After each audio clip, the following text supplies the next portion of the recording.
Why y'all talking so good? Speak broken English like a native speaker. Huh? Let's get into it.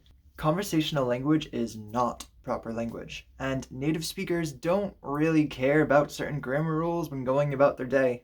Some examples of grammar that native speakers of English don't care about: the distinction between is and are. In everyday English, a sentence like, "There's some books on the table," is the same as, "There are some books on the table." There are some books on the table. There's some books on the table.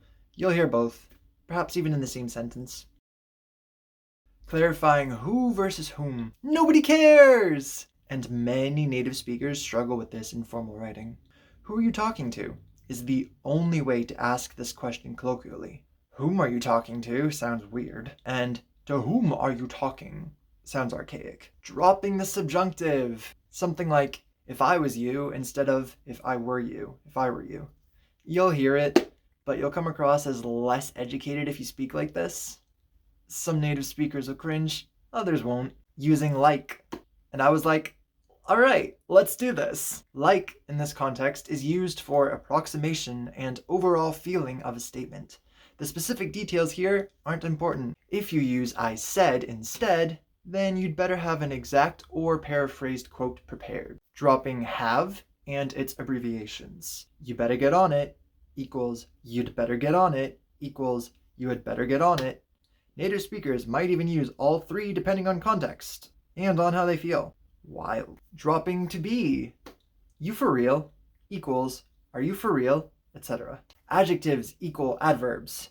You draw good equals you draw well. Caution. Doing this too much comes across as uneducated, and doing this too little comes across as pretentious. I'll talk about this more in a future video. Breaking grammar for meme language and humor.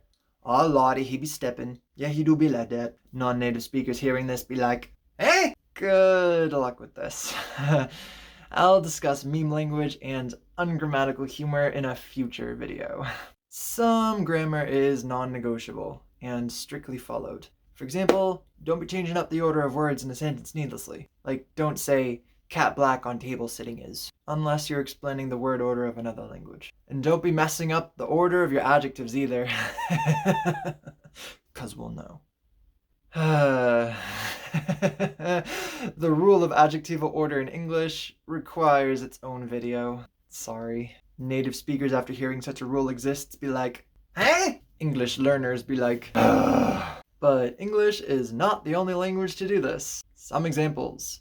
German is more lax with where the verb goes when being conversational. Weil Deutscher ist equals weil ist Deutscher.